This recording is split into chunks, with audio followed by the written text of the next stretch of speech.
Hello, and welcome back to Choir with Knut, the show where I show you how I arrange a song for choir from start to finish. In the last episode, we arranged Katy Perry's Teenage Dream for three-part choir with piano accompaniment. In this episode, we're going to be arranging a song that I'm less familiar with than Teenage Dream. So a situation that often pops up in my professional life is I get asked to arrange a song that I don't actually know. I do have some memories of this song, and that's why I chose it, because I had this instinctive feeling that this would make a really good choice for a choir song. The song is called Grace Kelly, and it's by a British singer-songwriter called Mika. So let's head over to my workstation and get started arranging Grace Kelly by Mika for three-part choir with piano accompaniment. Now, Grace Kelly is not a song that I'm as intimately familiar with as, say, Teenage Dream. I remember that it was really popular. It came out in 2007, and it was everywhere. Like, it was one of those big earworms that you just couldn't get away from. So I do remember that it was quite fun, and I looked it up briefly before recording, and I thought, you know what, this would actually be a pretty fun addition to a choir's repertoire. So let's have a go and do an arrangement of it. Now, the first step is to familiarize yourself. And a situation that often pops up for me is that I get asked to arrange something that I don't know. And so I often combine the getting to know the song with transcription, which comes a bit later. But because I'm also going to be researching covers and stuff, I'm just going to leave the leave off the transcription for now, and just listen to it and give you my thoughts. Okay, so I've only listened up to the end of the first chorus, and I'm like, yes, we're doing the song. It's great. And Mika's very often compared with Freddie Mercury, and you can tell why. He's just channeling Freddie Mercury in everything, the way he dances, the way he sings. It's wonderful. Yeah, I'm just gonna listen to the rest of this, but I'm loving it. So yeah, this should make a pretty good choral song. I'm definitely going to have to be a little bit creative with what I choose to keep and what I choose to leave behind, as it is a song that's quite heavily produced, and so you need to strip it down to the bare bones, find out what is important and what's not. Now, as with the previous songs, I am going to be arranging this for soprano, alto, baritone with piano accompaniment, and of course that takes away some of that issue because the piano can do a lot. Like, the piano is a really flexible instrument, which is why, it's so commonly used. So a lot of that will be taken care of by the piano, but it's also, regardless of what you're writing for, you need to find out what the important parts are. Now, there's stuff in here, like there's little bits of voiceover and sound effects and stuff that, you don't need. They're not intrinsic parts of the song. Next thing I'm going to do is I am going to be looking at covers. And so, as before, just go to YouTube, write in Grace Kelly, Mika, acapella, or choir, and then there'll be loads of results, or there should be loads of results. We shall see.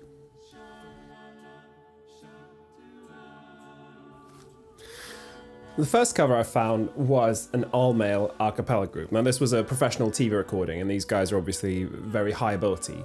It does, something I didn't mention when I first listened to the song is that the range is insane. Like, it goes all the way from way down there, like, yeah, all the way up there! And I think I'm gonna have to, because again, I'm gonna be writing this for a lower ability sort of group, that is definitely going to have to be split up. I can't assume that there's going to be someone who can sing who has that wide range, but that's fine. What's good about mixed choir is that you have a very large range to play with, and you can always move stuff from one voice part to the other. That's perfectly fine. Just make sure that the melody stays in like the strong part of their range. Now back to this cover, this a cappella cover. It does some creative things. It has because it's all male, it starts with what's reminiscent of a barbershop song, which works really well, and then they go into more like sort of transcription-based a cappella cover. It's very short, it's just under 2 minutes, so they've cut a few things. That's fine. What's good about acapella music is that it doesn't have to be long to feel finished. So like, I do think this perhaps was just about cutting it a little bit too short, but I still thought it was like a very good arrangement of the song. So it started with a barbershop sort of approach, and then it finished with a barbershop approach. There was a soloist for the whole melody, a very, very good guy. And as I said, it's mostly transcribing the parts onto voices. There's some fun backing stuff happening. And, I thought it was a very successful cover. I'll link it so you can check it out. I'm just going to see what else I can find. Okay, the second cover I found was it was a cover with choir. They had a band, they had a soloist, a very good soloist, but the choir kind of played more of a supporting role. They were mostly doing oohs and ahs.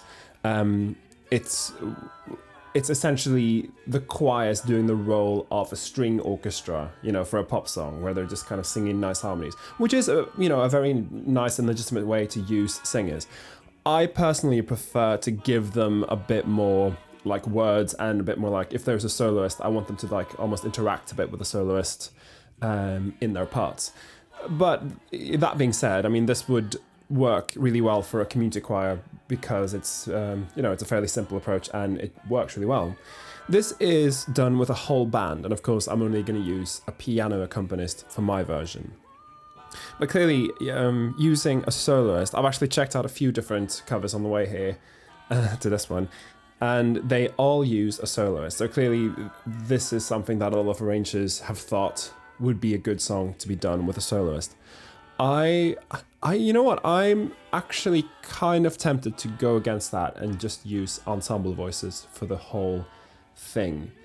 I mean, I'm gonna have to see when I start actually arranging it, but sometimes you get this kind of thing where everyone else is doing this thing, I want to do the opposite of what everyone else is doing. And of course, there's nothing wrong with using a soloist, and people will do. Arrangers will choose to do this for very good reason. I think they were trying to, really make this a feature for the singer because it's a very challenging, wide song to sing. And so it was very successful in that sense. But in terms of what the choir were doing, it's kind of just play by numbers. So I think I might have to go a little bit further than they chose to do for this particular arrangement. That being said, check it out. I'm gonna link it on the screen, and I'll seek out one more cover, and then we'll talk about what I'm gonna do.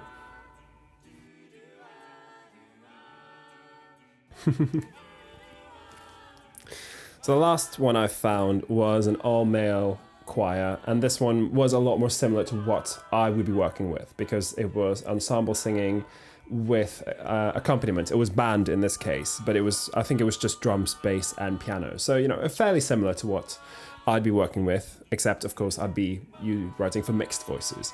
Now, this one had a lot of good stuff in it. They did a thing that I'm probably going to do, which is that they have the sections kind of take the melody over from each other.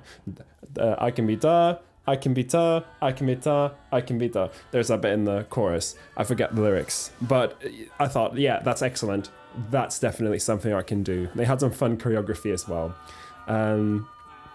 It did. I don't know if this was an issue with the recording or if it would have been the case if you were in the room. Sometimes the middle parts would disappear in the texture. And this is a very common problem. Which can half be rectified by rehearsal, but also it's really, really important when you write the parts to make sure that if anyone's singing in a low part of their range and they're singing the melody, you need to make sure there's no chance that other people can sing on top of them. Very commonly, I've observed anyway, that the altos might have the melody, but then the tenors are singing like above them and are kind of having to work 3 times as hard as normal to just not dominate the altos, if you will. So I'm not sure exactly if that was the case here, because as I said, the recording could have been the reason why. I think it was just done with an onboard, like an on-camera microphone. But it does get me thinking, like, if you're doing a song that has this big a range, I need to make sure that I don't give them a chance to sing over each other, if you see what I mean. But yeah, I like the idea of having parts kind of take over from each other.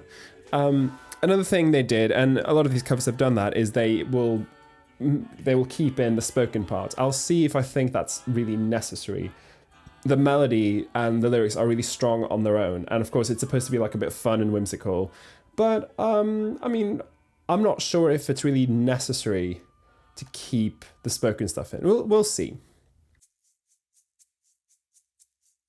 Now I'm getting a fairly clear idea of what I'm going to do for my arrangement. I've already seen some good ideas being used in other arrangements here, and I think it's going to be a fairly simple treatment. Again, much like the previous song, Teenage Dream, this song has a lot of character in the song itself, and so you don't need to go too crazy with the arrangement because the song will do a lot of the work for you. Next thing I'm going to do is to transcribe the song, as I like to do, and just work out the harmony and write down some sort of basic ideas for the piano and possibly the other parts, depending on what I can hear in the original that I think should be kept. And then I'll talk about how I'm going to turn that into an actual arrangement.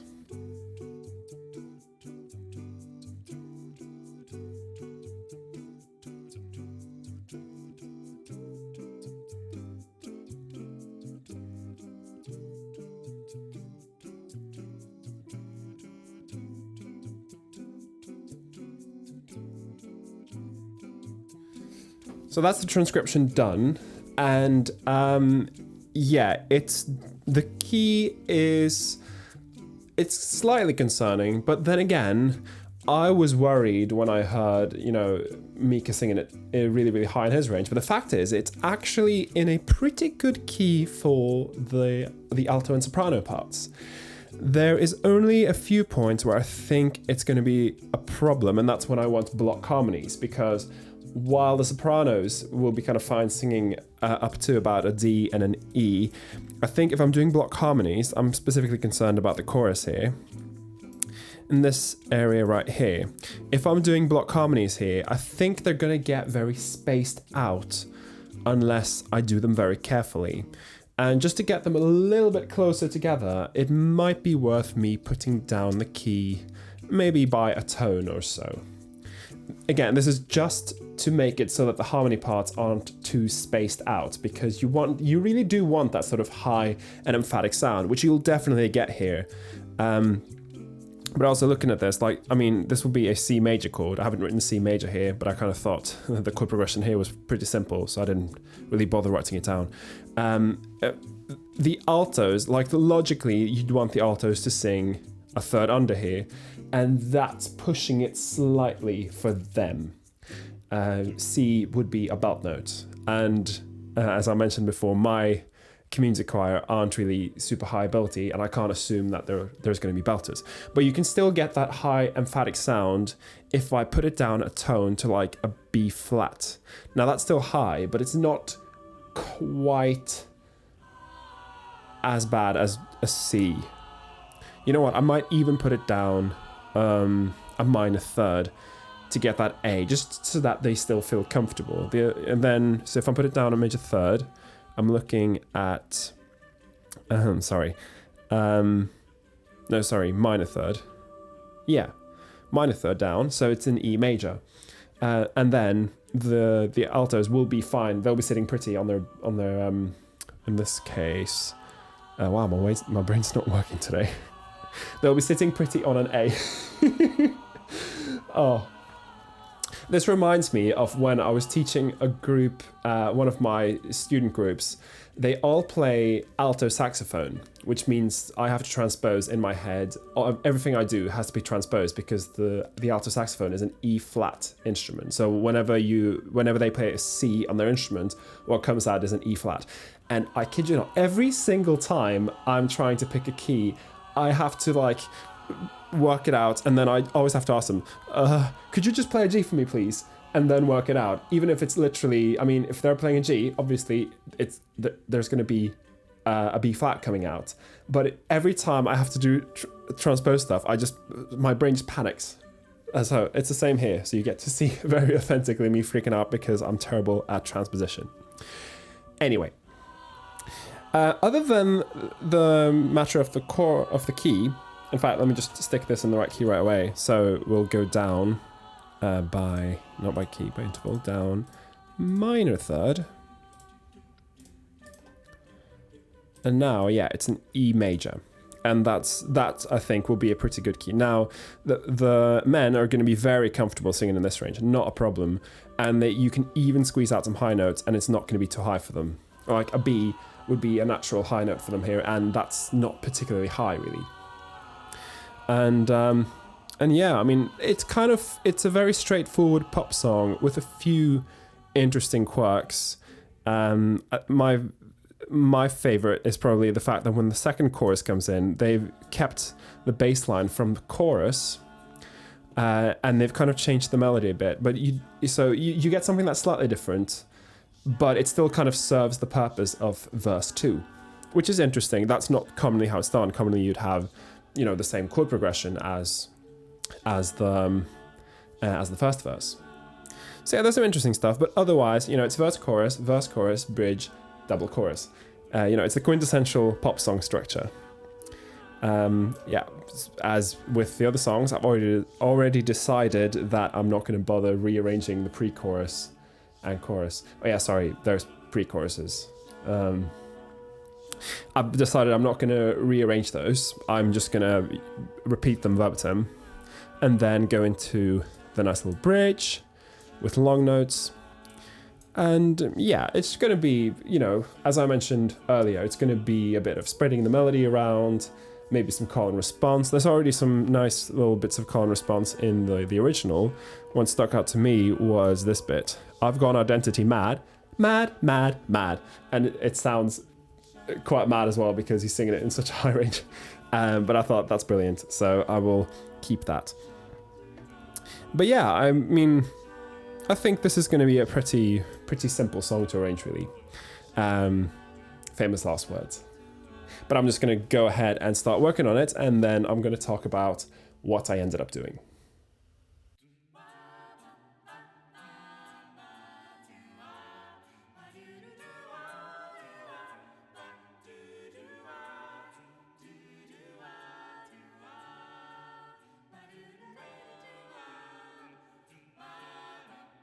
And there we go. I think my arrangement's pretty much finished. So let's have a look at what I've done here. Now, when I first heard this bass line, my first instinct was this is something that can be looped and you can kind of set a mood.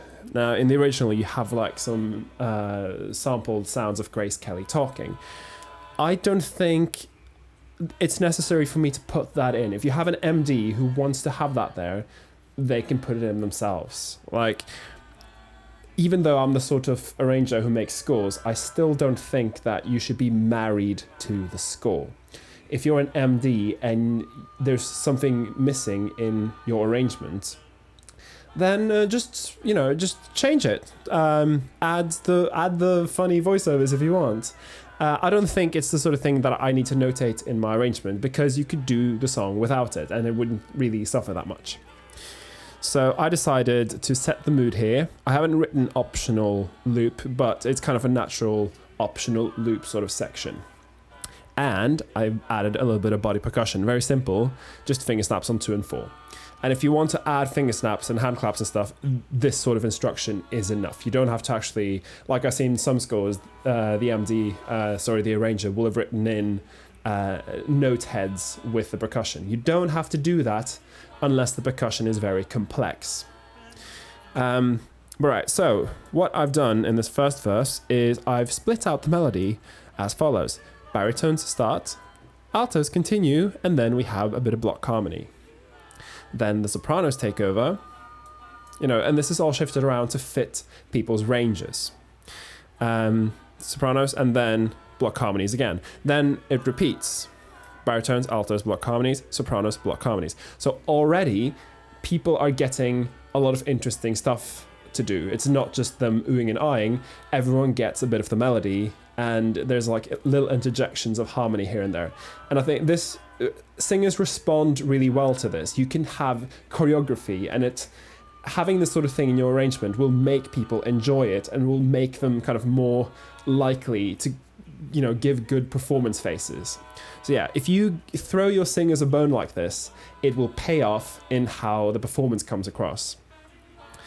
So right, now going into the pre-chorus.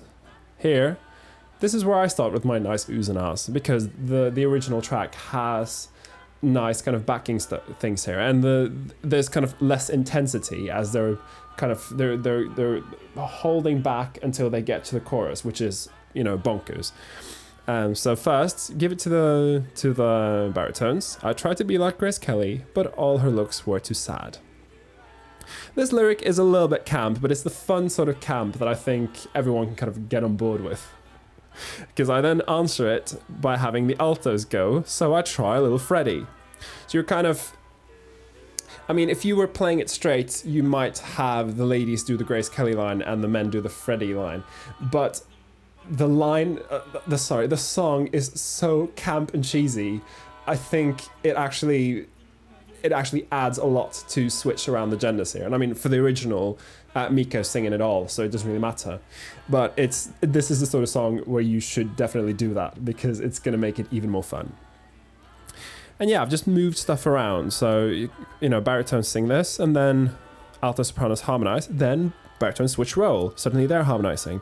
And I try to always keep the harmonies in a relatively low range so that they won't block out the melody. Like, this isn't a very loud part of the baritone range, but neither are these, so that should be fine. Also, close vowel, like oo and will definitely not cover up these words. And this ah here is quickly replaced by an oo to avoid the same problem, though the altos are now getting up into their break area and can probably be a bit louder, and that's going to be fine. Finally, going into unison, and then mad. Oh, this bit is so fun. Mad. Nice little crescendo here, with everyone getting in on it. In fact, I should probably make these accents. Yeah. You want to have accents the whole way. And then the chorus. I forgot to write in chord symbols here, but I will write in the chord symbols, and I will make them with guitar tabs as before, just because that gives the musical director and, you know, the accompanist or whoever you have the most information. And it also means if you have access to a band, you can give them this and they can learn it, if that's how they like to work. Right here, I forgot to mention, I cut out the finger snaps here, where there's like a little break in the, a little sort of break in the song. And then this bit, I marked legato in the piano part. You don't really have to do that, but I want this to be different from later when it's going to be quite detached and staccato. So right now, quite legato, almost a bit sweet, no body percussion, and then going into the chorus, hand claps on 2 and 4. And this is great. I always like to mix up to have the finger snaps used in the quieter sections and the hand claps in the louder, because hand claps will cut across really well. Do note that not everyone can finger snap. Therese gives me a hard time whenever I give scores out with finger snaps, because she can't actually finger snap. It's not something everyone's learned to do. Like, not everyone knows how to whistle. So just keep that in mind. But, I mean, if most of them can do it, then that's probably going to be fine. All right, so again, starting with the baritones, altos come in here. Now, they're harmonizing here, but that's fine. This is quite low, and I don't want them to like have to struggle. They're singing harmony, but the baritones are getting higher in their range, so they will cut across. And then adding in the sopranos, and the sopranos will lead with the melody for this first section. Now, this is just block harmonies. There's nothing complicated about it. And the piano is playing staccato chords, driving it forward. Because I've written hand claps on 2 and 4, I haven't written that the piano player should emphasize the 2 and 4, but any piano player who knows what they're doing will know that if it's rock music, you will emphasize the 2 and the 4 slightly. Not like the da, da, da, da, but, you know, just slightly so that you get the right style. Right, and then I repeat the same thing. I repeat it. Men, baritones, altos come in, and then sopranos. Things are a little bit, I mean, the melody changes slightly, and I think, yeah, so I've got it on the altos here. It's kind of, there's a certain chance that the baritones will be a bit louder here, but it's actually not that big of a problem, I think, because this is a lot more about the lyrics and the rhythm than the actual melody, in my opinion. Right, so that's just block harmonies. And then I didn't mention this. When I did my transcription, I actually wrote this in immediately. This isn't in the original track, but I kind of instinctively knew that, I want to use the original or the initial bass line here, because it kind of brings the song back to its starting point. And then have stopping the hand claps, and then this little sforzando, nice little chord. It's very exciting. And now I've not repeated the verse exactly. I've switched the order around, so it starts with sopranos now, then baritones, then altos with the harmonies. So just keeping the singers slightly on their toes. It should be fine because the lyrics are different. And so, and as I mentioned in my transcription section, this section of the song is actually not harmonically the same as the first verse. It's an interesting little thing he's done by changing the chords here and the melody as well. So then it's like a whole new section, so you can change things to your heart's content. And right, there's sopranos, baritones, altos, same again. Now, going towards the end of this chorus, I just thought, you know what, let's just have some nice block harmonies running all the way up to the end here. Why not? Block harmonies are easy, they work, and why don't you like me, why don't you like me, why don't you like yourself? It's quite like pleading and emphatic, and I think it's the sort of thing you'd want everyone to sing it. Yeah, as I said, it's very obvious that Mika's inspired by Freddie Mercury. This is like, why don't you like me, why don't you like me, why don't you like me? It has Bohemian Rhapsody written all over it. Not like, not as a copy, but like just the way it's so emphatic. Anyway, you know what I'm saying. All right, stopping snaps here and back to the pre-chorus. And again, I decided, you know what? No need to change anything here. Go back and repeat things exactly the same way, and then up to the chorus, and then into the coda going to the bridge. Now here, the track goes into halftime. So the way I get that effect is I do hand claps on 3. And the piano is just playing long notes. I've written an extremely simple piano part here, but it doesn't really need more than that. The original track does kind of have that, a chord on every beat sort of thing going on. So that's enough really for the backing parts. And here comes my favorite trick. Unison octaves going into harmony, and unison octaves going into harmony. And this is just block harmonies and trying to keep it in a somewhat okay. I mean, the men are kind of, the baritones are kind of in this moderate high range. I mean, a tenor would be like, oh, I could sing this pianissimo, but I know that a lot of bass singers will have to like give it quite a lot to get a good note up here. So I try to not push it too much higher than this, except if it's really loud. Right, and then I decided going, now the original kind of fades away a little bit quicker. I decided I wanted a sudden drop here.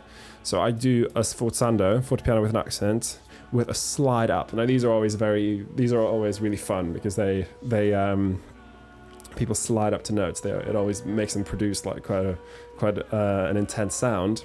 And I decided, right, let's just get the baritones up on a high note, and then boom, and we stop with just a little high piano note going into and I thought this was really nice in the original, so I kept it just open fifths and really quiet. And I kind of kept this whole first part of the last set of choruses quiet with little bits of harmony. I mean, the melody is so wide that I couldn't really do the melody in unison octaves the whole way. But, I'm just doing unison octaves here. Here, I drop the altos down just because they are going to be getting up into a very high range here.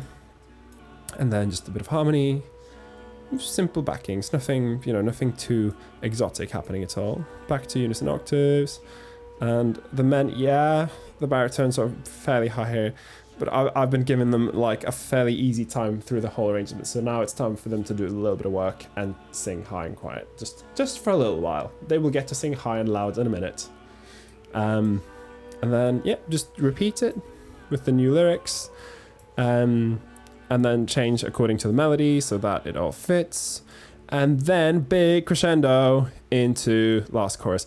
Now here, fortissimo, hand claps on 2 and 4, and I reharmonized it so that everyone would be in a higher range. Now I took away this whole concept of one section gets a bit, then the next, because I've done that through the whole arrangement now. So now it's just like everyone gets to sing the rhythms together. I think this is... Yeah, so it's led by the altos, and then it's taken over by the sopranos when it gets too high for the altos. And the piano is just playing boom, boom, boom, boom. Yeah, it's block harmonies the whole way. Everyone's in a relatively high range, so it's going to sound, very intense, which is, good for a last chorus. And that just carries on until we get to the last bit. Now, the original track has a really fun resolution. It has this nice little triplet figure in the piano with these chords, and then it ends on the flat 7, which is an unusual chord to end on, but I thought it actually sounded really nice. So I just have them singing block chords going down, gradually getting quieter as they get lower, ending up finally on this nice little D chord, and a little arpeggio going up in the piano, and that's how you finish it. So, I mean, there's, it's not like I've done anything that's extremely clever, but I have, very intentionally given every section a bit of melody to sing, and, tried to avoid what I saw in a lot of the covers, which is having loads and loads of people just oohing and eyeing the whole time. That's fine if that's what you're going for, but because I'm writing with the intention of having everyone do a bit of melody, and it being more like an ensemble performance rather than a soloist with backings, that's what I've gone for here. So the next thing I got to do is the layout. And I will just do that quickly and show you what I've done, and then we'll finish.